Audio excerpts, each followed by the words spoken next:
Okay, so now I'm going to talk about sex-linked and non-traditional modes of inheritance, and this is all on Chapter 5 of your books. So we'll talk about the X and Y chromosomes, the different size, and what's going on within those chromosomes, what's being expressed. We'll talk about Lyon's hypothesis about the X chromosome and the process of X inactivation. We'll also talk, it's associated, X inactivations associated with X chromosome mosaicism. We've already discussed mosaicism, and it just means that you have different expression in different cells throughout the body, so you have a mosaic of mutated cells. We'll talk about inheritance patterns, dominant and recessive, X-linked. We'll differentiate between the transmission patterns of X-linked dominant as compared to recessive, as well as the inheritance of Y-linked genes.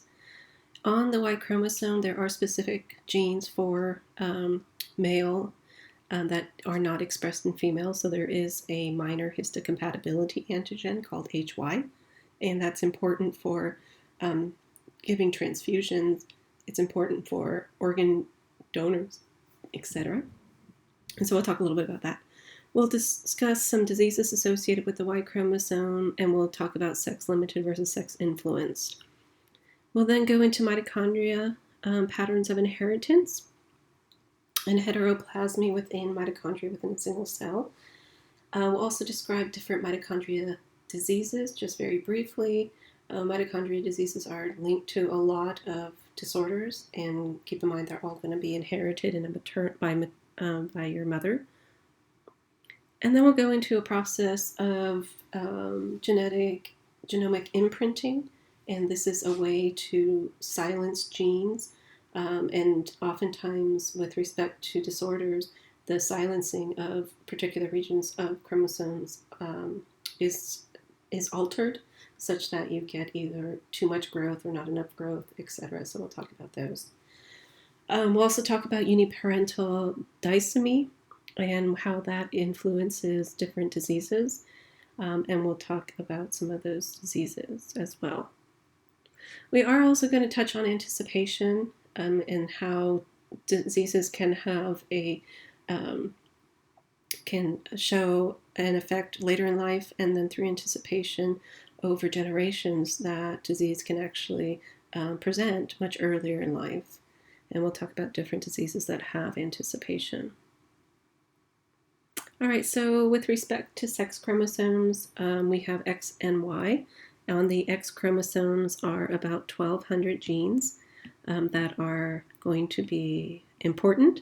And on the Y chromosome, there's about 24 specific genes. So, of course, the X chromosome, you're going to have an X in both male and females, genetically male and genetically females. So they will have, both sexes will have those 1,200 genes. And in the Y chromosome, it's only going to be in genetically male. And so the 24 genes will be expressed only in genetic males. So a genetic female is XX, and a genetic male is going to be an X and a Y. We have expression of glucose 6-phosphate dehydrogenase as an example of a gene that's expressed on the X chromosome. And we have gene-specific messenger RNA levels. So the X chromosome, you're going to have the messenger RNA in both females and males. And then Y chromosome, the messenger RNA levels, of course, will only be in males. So those will be male-specific genes. So because of this, because females have 2 X's and because males have only 1 X, Lyon hypothesized that only 1 X was necessary in order to have all the information necessary for the genes that are expressed on the X chromosome. And so because females have 2, he hypothesized that you have to make a choice and only 1 needs to be expressed. And so that will make the dosage of those genes equal to that by genetic males.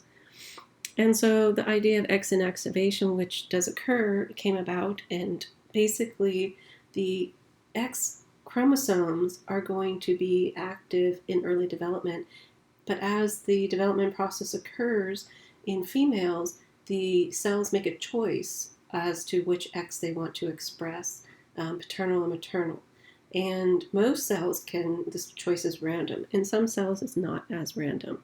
And so for a female, you become a mosaic then of your actual X chromosomes. Some will be expressing paternal, others will be expressing maternal. Now, X inactivation is thought to start 10 days after fertilization, so where you have a few dozen cells. There is an X inactivation center that has been identified on the Q arm of chromosome X. Remember, chromosomes are made up of Q and P. So here's chromosome X. We have the P arm and we have the Q arm. And the P arm is always going to be the smaller of the two arms. And so the X inactivation center is going to be on the Q arm of chromosome X. Now, there is an exception to this mosaicism, and that's in extraembryonic tissue, such as the placenta. In those tissues, paternal X chromosomes are always going to be inactivated. So only the maternal X chromosomes will be activated in tissues such as the placenta. Now, when a cell decides to express maternal or paternal, that becomes permanent for that actual cell. If the cell divides, again, it's going to make the choice. So inactivation is permanent. If a cell picks a X that has mutations, it cannot silence that X and try to express those genes on the normal X. It made a choice to express that mutated X, and that cell is stuck with expressing that mutated X. So in the inactivated X, if it does get passed on to each egg, it's going to be reactivated in the germline. So each egg will have an active copy of the X chromosome. Now there's a gene, XIST, which is located in that X inactivation center of the chromosome X on the portion Q. And this gene encodes for a protein product that will coat the X chromosome. So it kind of coats it, so masks it, so you can't express genes off of it. In addition, you have methylation and histone deacylation, which is going to help keep that X chromosome inactivated. Now, X-linked inheritance is going to be recessive or dominant. With respect to recessive, the inheritance patterns are going to be caused by, of course, mutations on the X chromosome. In recessive, usually genetic males are going to have more severe symptoms and present more with the disease. In addition, genetic fathers cannot pass the X-linked traits on to their sons. So there's no male-to-male transmission for X-linked recessive. And so this is just showing a pattern of X-linked recessive in which you have a carrier who is giving the trait to about half of her sons, and her daughters are also becoming carriers who can pass them on to their sons, etc. So with X-linked recessive, the most common mating type is going to be a carrier female. This 2 is the carrier with an unaffected male. So the unaffected male is this 1. So the mother has 1 normal, which is the 1, and 1 affected, which is the 2. And so your daughters, you're going to have 50% normal and 50% carriers, and the sons will have 50% normal and 50% affected. Remember, sons cannot be carriers for X-linked disease. They either have it or they don't have it. In addition, we have X inactivation. And so females that are carriers or heterozygotes can present with mild symptoms because depending on what the mutation is and depending on what organ decides to express the mutated X chromosome, the carriers or the heterozygotes can present with some disease.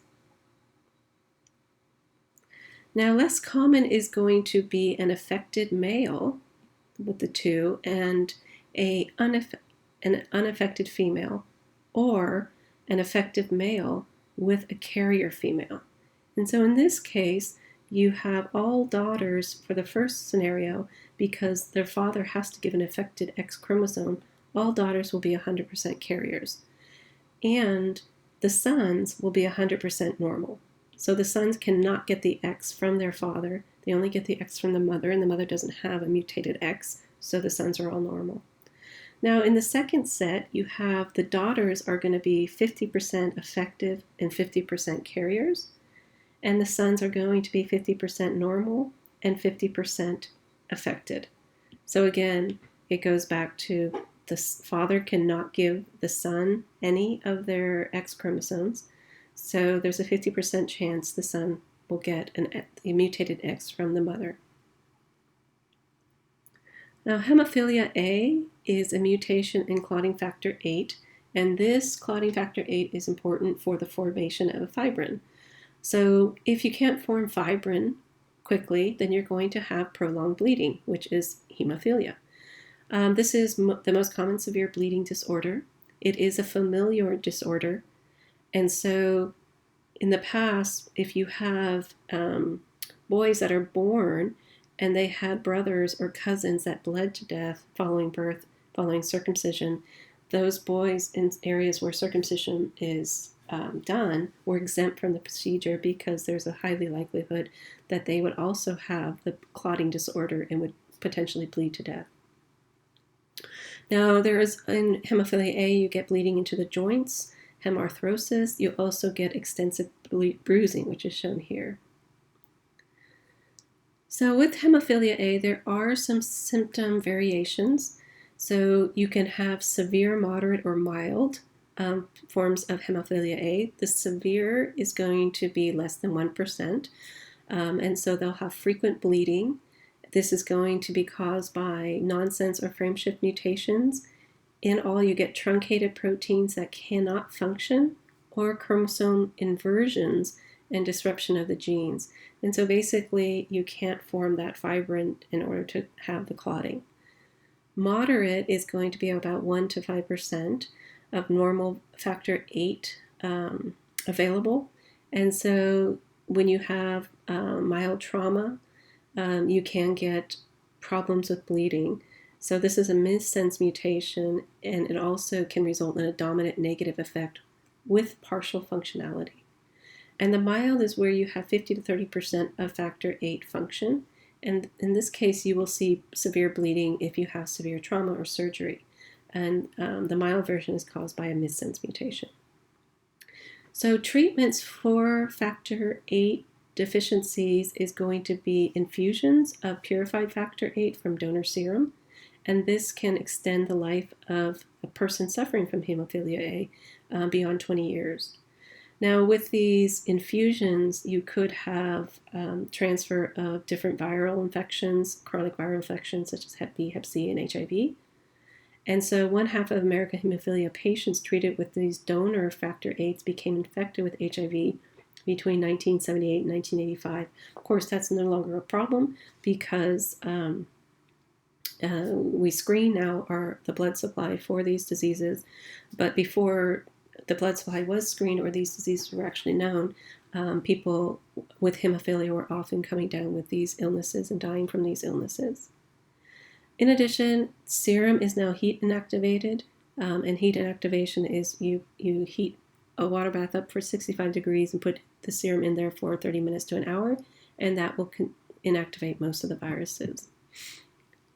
10% of females that are heterozygotes have factor 8 levels less than 35%. And so these are what called manifesting heterozygous. And so again, they have a mild disease, and it goes back to the X inactivation and what cells. So your megakaryocytes obviously are going to make your platelets, as well as your hepatocytes are going to make a lot of your blood clotting factors. And so if you have the improper X expression in those types of cells, it can exacerbate the disease even if you are a female carrier, which is also a heterozygote. Hemophilia B is X-linked recessive, and this is a deficiency of clotting factor 9. This can be treated again with donor-derived or recombinant factor 9. And then there's also von Willebrand disease. This is autosomal dominant. It has high levels of variable expression. Von Willebrand factor is expressed on chromosome 12, and this is a carrier protein for factor 8, and this is going to be what is going to sort of tether platelets to damaged vesicle walls. So this is Queen Victoria's hemophilia B inheritance pattern. And so Queen Victoria is here, and Queen Victoria was married to Prince Albert. Queen Victoria was a carrier or heterozygote, and she did pass on her carrier traits to her daughters. So you have Alice, Victoria, Helena, and Beatrice. They are all carriers. You also had the sons, and you had Leopold, who was an affected. So Leopold was one of the younger sons, and he was constantly in pain, and people thought he was a bratty child, but really he was just suffering probably from this disease.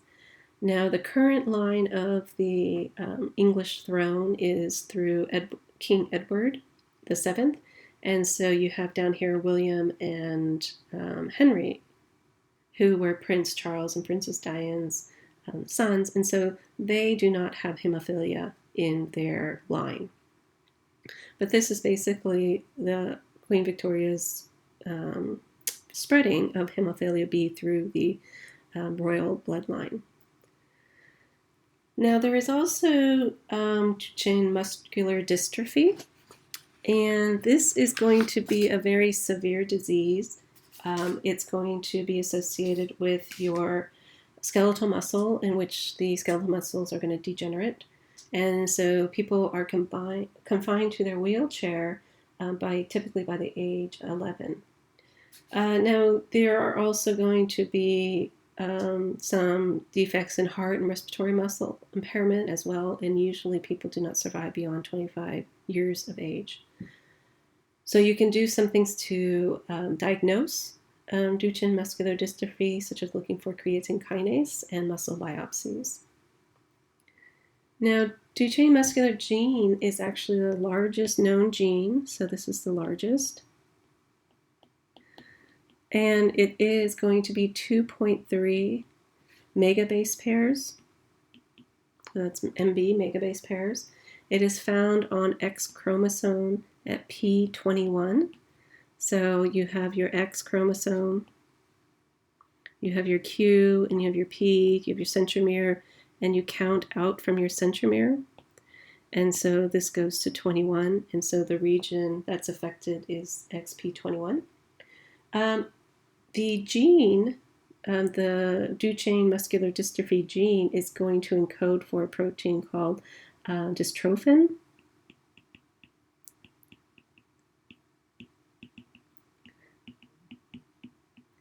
And dystrophin is going to be what connects muscle cells to the cytoskeleton.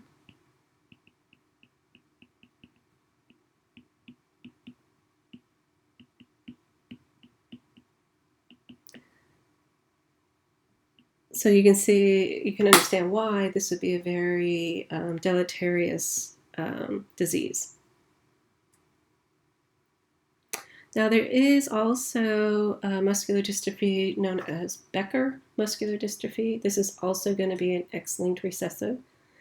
The mutations for this disease is also found in the Duchenne muscular dystrophy gene. So the target is, again, dystrophin protein. There is a little bit of difference. So Becker is not as deleterious as Duchenne muscular dystrophy. So if you do have Becker's mutations, you might not have a phenotype, or you might be wheelchair bound after the age of 11. Both are caused by deletions or duplications. And so what this suggests is that they are going to be heterogeneous with respect to the location of the deletions or duplications, in which the Duchenne muscular dystrophy deletions and duplications are more deleterious than the Becker deletions or duplications. So this is just an example of the muscle from normal tissue and a Duchenne muscular dystrophy muscle cell. Now, X-linked dominant are going to be less common than X-linked recessive. And the disease is, again, on the X chromosome. So for dominant, you only need one copy in order to cause the disease. What this means is that all affected fathers will have affected daughters. And if a mother is affected, then sons have a chance of getting the disease. It's going to be twice as common as in females as males, partially because many X-linked dominant will not be viable in males. So one example of an X-linked dominant disorder is rickets. Rickets is a abnormal ossification and distortion of bones, and it's partially because kidneys do not reabsorb phosphate. So the kidneys, it's important for them to not excrete but reabsorb phosphate. And so if they can't do that, then there's going to be a deficiency of phosphate, and this is going to present in bones. There is also tinea pigment type 1, which is abnormal skin pigmentation, missing teeth, and also neurologic abnormalities. This is only going to be seen in females. So what does this mean? It means that it's lethal in males. And partially this is X-linked. So remember, females have 2, and even though this is a dominant, there still is X-linked inactivation. So the females that do survive, they have enough of their healthy X chromosome active in order to be viable. Rett syndrome is a neurodevelopment disorder. This is going to again be seen more in females than males due to the X inactivation, having a role in the severity of the disease. And 95% have a de novo or new mutation of the MECP2 protein, which negatively regulates gene expression. So this is going to be a tumor suppressor gene.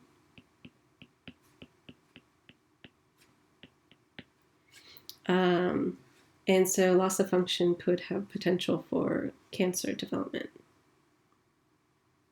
So if you look at X-linked dominant versus X-linked recessive, the recurrence risk for heterozygotes, which is a heterozygote female crossed with a normal male, would be 50% sons affected and 50% daughters affected if it's dominant. If it's recessive, it would be 50% sons affected and 50% daughters are going to be heterozygous carriers. The recurrence risk of an affected male and a normal field is going to be 0% of sons, 100% of daughters if it's X-linked dominant. Recessive, again, 0% of sons, 100% of daughters are going to be carriers. Transmission pattern for X-linked dominant is vertical, so the disease will be seen in each generation. The transmission pattern for recessive is going to be skipped, so it might pop up in a later generation. Now, with respect to male versus female, in X-linked dominant, you typically have twice as many affected females as males because of X inactivation. Unless the disease in males is lethal, then you won't see any affected males. X-linked recessive is going to have a much greater prevalence in affected males, especially for phenotype. The affected homozygous females are going to be very, very rare. They could have heterozygous and they could present with mild symptoms, but the prevalence is going to be much higher in males. For both X-linked, of course, male-male transmission is not going to be seen because males cannot transmit an X to their male offspring. Typically, X-linked dominant is going to have less severe in female because of X inactivation. And manifesting heterozygotes in females can be seen, and manifesting heterozygotes just simply means that they have some symptoms because the bad X is being expressed in some cells. Now, Y-linked inheritance is going to be associated with genes specific for the Y chromosome and genetic males. So you have Holendrick genes that are on the Y chromosomes, and these are important genes for making sure that the embryo becomes a male. There are also some genes, of course, that are going to encode for testes-specific spermatogenesis factors and what's called a minor histocompatibility antigen. This antigen is found on the surface of cells and is going to be a target for transplant rejection. So, for example, if you have a donor match and a male kidney is going to be given to a female relative, the female relative can reject that kidney because some cells in that kidney will have the HY antigen, and females make an immune response targeting that HY antigen. There is also a gene, DFNY1, that if it is mutated will cause hearing loss in males, and this is not seen in females because females do not have this gene. The transmission is going to be from father to son. So this is a Y inherited pedigree. We saw something like this earlier. And so in this type of pedigree, only males will be affected, and there's only male-to-male transmission. Now, there are sex-limited versus sex-influenced. Sex-limited occurs in only one sex due to anatomical differences. And so this will be, for example, in testicular inheritance factors in males, uterine, etc. Sex influence is male pattern baldness, and this is often due to differences between males and females in hormone levels. Now, mitochondria, of course, have their own genome. Their DNA is going to be a double-stranded circular DNA, similar to bacterial DNA. Each cell has several hundred mitochondria, and muscle and liver cells, for example, that are very metabolically active will have more mitochondria. As we know, the generation of ATP is going to occur in the mitochondria, so this is critical for metabolism and survival. And of course, as you already know, it has maternal inheritance. So you can see in the mitochondria, you have several genes that are important. We have a complex 1 genes, which includes NADH dehydrogenase. We have complex 3 genes, such as ubiquinol, cytochrome C oxoreductase. We have tRNA genes. And again, tRNA for your mitochondria is going to function similar to our tRNA. It's going to be what builds your proteins. We have complex 4 genes, cytochrome C oxidase, and 5 genes, we have ATP synthase. And we also have ribosomal RNA genes. So again, mutations in your mitochondria are going to impact the ability of your cells with those mutated mitochondria to make ATP. So the mitochondria inheritance pattern is going to be only from females. Females can pass on inherited mitochondria mutations to their offspring. You don't get any mitochondria inheritance pattern from fathers. So a single cell can have both normal and mutated mitochondria, and that's called heteroplasmy. Heteroplasmy is going to lead to the variation in disease that is seen with mitochondria inheritance. We have Leber hereditary optic neuropathy. This is irreversible vision loss with very little heteroplasmy.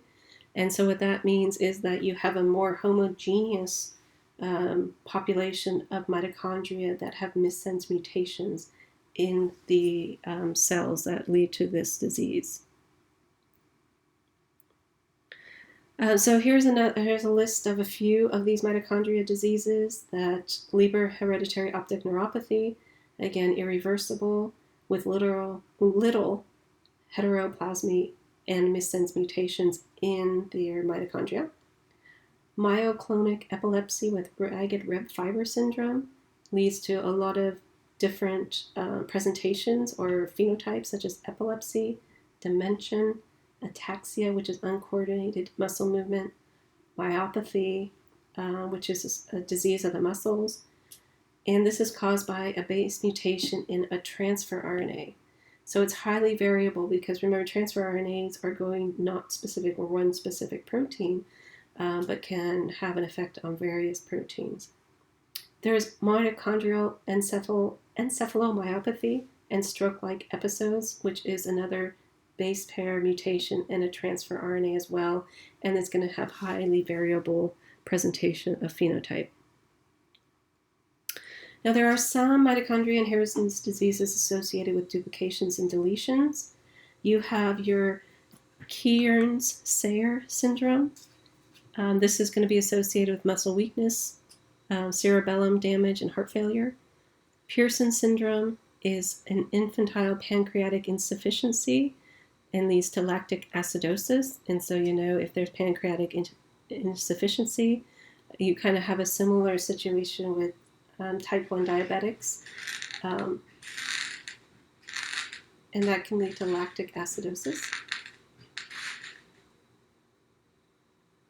There's also chronic progressive external ophthalmomyoplegia. And we also have late onset deafness, which is seen in diabetic patients, both type 1 and type 2. Now, another process that's important for genetic diseases is genomic imprinting. So oftentimes, well, every gene you have in your body, you have two copies, one maternal, one paternal.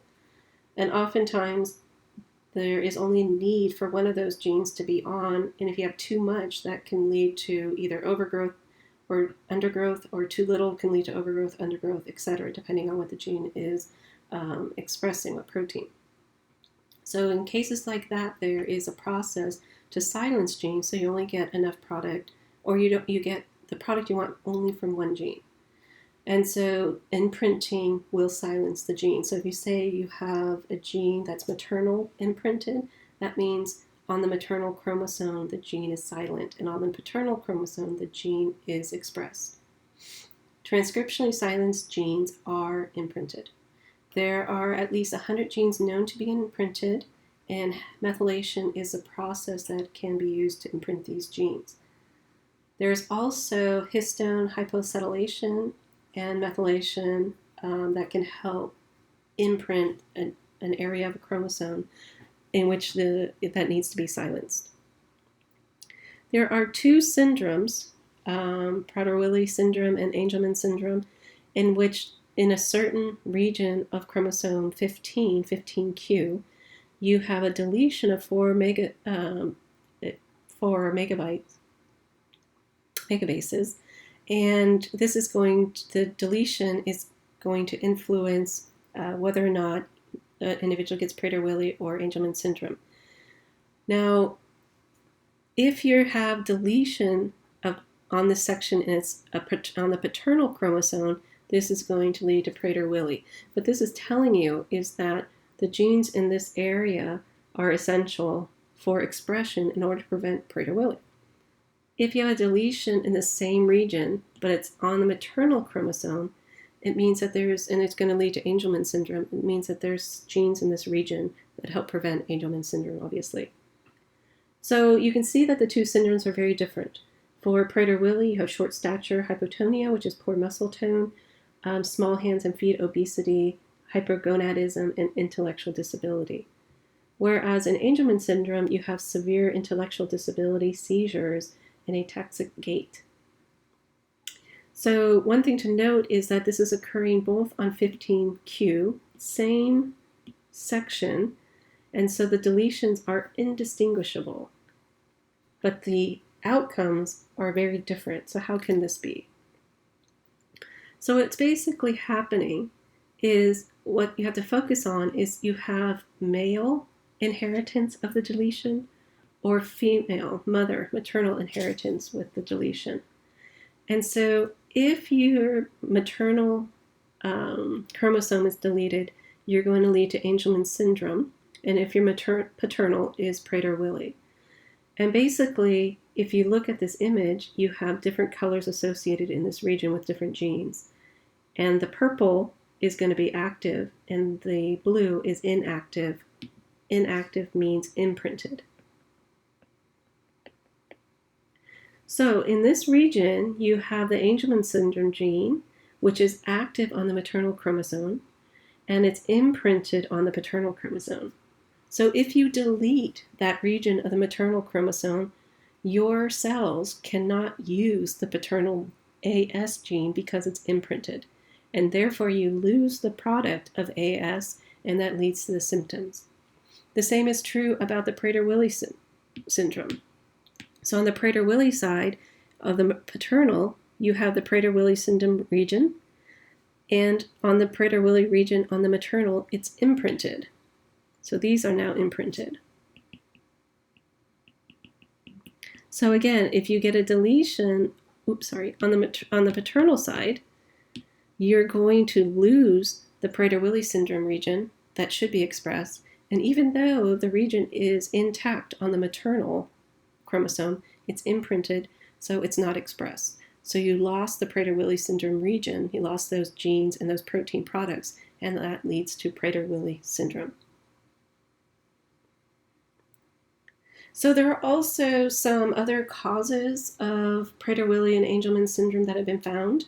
So you don't have to necessarily have a deletion in those regions. So one thing that can happen in both of them is something called uniparental disomy. And uniparental disomy means that during the process of your inheritance pattern, a person can get 2 copies of a maternal chromosome 15, no paternal chromosome 15, and that will automatically lead to Prader-Willi because on both maternal chromosomes, the Prader-Willi syndrome genes will be imprinted and they will not be available for expression. The same thing can happen to Angelman syndrome, where you can have uniparental disomy, and that means you get 2 chromosomes now from the paternal, and so the paternal Angelman syndrome is going to be imprinted and you can't get any expression off of that.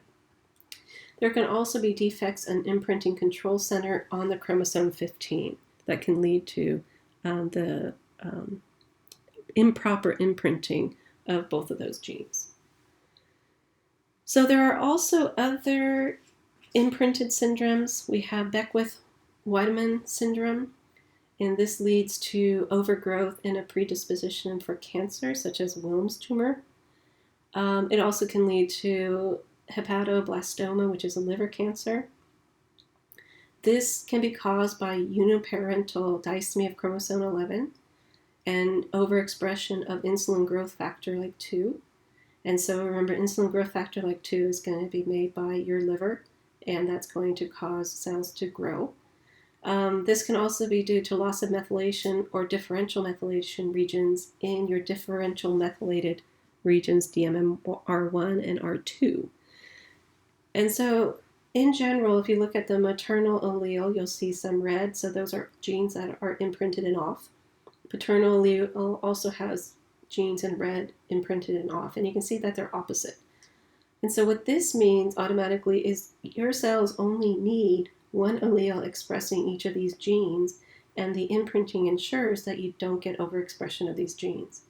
And why don't you want overexpression of these genes is because some of these genes are going to be promoting growth, such as insulin growth factor 2, and some of them are going to be controlling growth, such as H19. So H19 will control growth. So there's a balance of this so you don't get overgrowth and get cancer. And so when you get improper methylation and imprinting, you can have overexpression of insulin growth factor 2, for example, loss of H19, and that can potentially lead to cancer.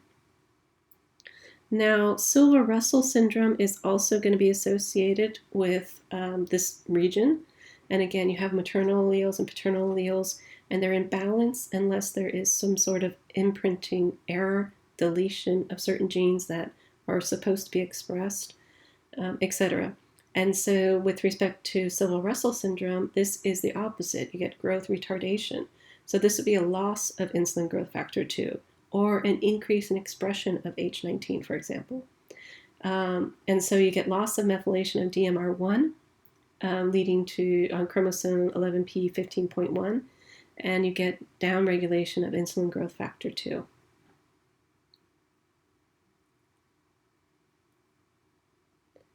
Okay, so anticipation is going to mean that you have a phenotype that gets displayed at an earlier age of onset, or you get more severe expression in recent generations of a pedigree. So as the pedigree passes down these mutations, the disease severity increases or the timing is shortened. What this means is a disorder that was diagnosed at the age of 60 in one generation is seen presenting at the age of 40 in another generation. And the thing you have to think about is this just us being better at diagnosing, or does this really have a genetic factor, such as anticipation? Now, myotonic dystrophy is the most common muscular dystrophy that affects adults. And it has, it basically is poorly nourished and weakened muscles.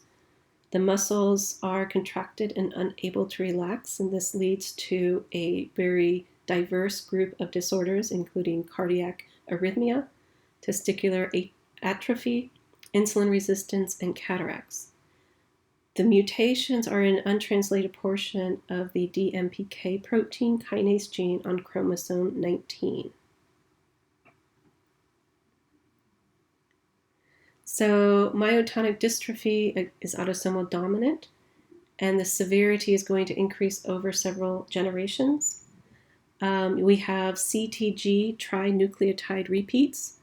And so in this case, you have the grandmother that has 100 copies of this repeat. The mother is going to have multiple hundreds of copies, and the infant has 1,000 copies. And so all are going to be affected at a certain range. Your grandmother is going to have a mild disease, and then the more severe disease will be present in the daughter and the granddaughter. So this is just an example of this myotonic dystrophy through generations.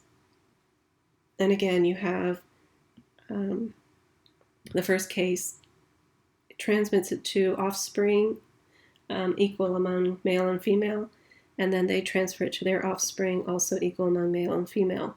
And as each generation goes, the progression or the disease progresses at a much earlier age. And so you can just run it on a Southern blot and you can detect different repeats. So normal will have very little repeats. Someone with a mild disease will have 100, a little over 100, and severe disease will have, of course, greater than that. Other examples of anticipation are Huntington's disease. We have sinopolydactyl disease, myotonic dystrophy, and Fragile X syndrome. And so we have repeats, so CAG for Huntington's, different repeats for sinopolydactyl. Myotonic dystrophy has a CTG repeat, and Fragile X is a GCC repeat. The location of the repeats for Huntington's and sinopolydactyl are in exons, and for myotonic dystrophy and Fragile X, they're in untranslated regions, 3' and 5'.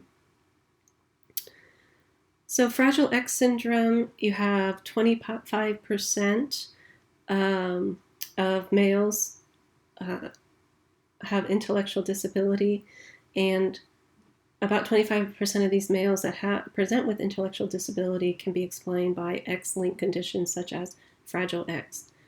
Fragile X is going to not only have intellectual disabilities, but you have distinct facial appearances, very large ears, and an elongated face. So Fragile X are the repeats. So you have the repeats in the untranslated regions, and you have higher incidences in males than females. So Fragile X syndrome has a low degree of penetrance in females due to X inactivation, as we talked about before. Males can affect descendants, but non-infected are going to be normal transmitting males. All right, so let's look at this. So here we have an individual that has 5 to 50 CGG repeats. Now, this individual, this is a female, will pass on to their daughter, shown here, 60 to 70 of those repeats. Now, the 60 to 70 repeats will then pass on to her offspring. So 5% of females will actually have the disease. 9% of males will have the disease. You'll pass on 70 to 90 repeats to the carrier, and also 70 to 90 repeats to a to the non-transmitting male. So this non-transmitting male is going to pass on their repeats to a daughter, for example. So 70, 90 repeats. And you can see that that's identical. It doesn't change. The female, that's the carrier, will increase the repeats. Now it's greater than 90 to a carrier female. That 70, 90 carrier female here will have 2 affected children, higher in the male, less in the female. That carrier female that passed on that 70 to 90, and now it's at greater than 90 in the second carrier female, will now have a higher incidence of affected individuals. This non-transmitting male doesn't increase the number of repeats. So that's something to keep in mind with Fragile X syndrome. The male cannot add repeats into the gene. So the female that was a descendant of that is a carrier of the same number of repeats. And that female now can pass on the repeats to their offspring. So this was referred to as a Sherman paradox. So mothers of transmitting males had lower percentages of sons affected than the daughters of these males. Mothers and daughters of normal transmitting males are going to be obligate carriers of the mutations, and they should have equal risk of producing affected sons and sons. Daughters would not be affected, but sons could be. All right, so for Fragile X gene in the 5' untranslated region, those CGG repeats, again, you have normal repeat numbers are 6 to 50. Pre-mutations in females are 50 to 200. 50 to 200 in males is a normal transmitting male. 200 plus is affected. And this means that the expansion to a full mutation only occurs in females. Remember, I showed you that the expansions did not occur in the normal transmitting males. Therefore, the grandsons and great-grandsons of the normal transmitting male are more likely to get the disease than the normal transmitting male brother due to the expansion through female carriers. So the function of this gene is to shuttle RNA back and forth between the nucleus and cytoplasm. And so the expansion causes methylation in the 5' region, which is upstream of the actual gene, so it leads to a loss of expression. So here we have, for example, our non-transmitting male. And so our non-transmitting male brother has a 9% chance of getting the actual disease. The non-transmitting male grandsons have a 40% chance because there's an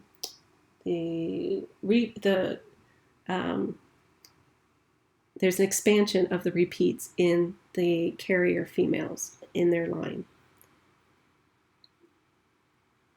Okay, so that's the end.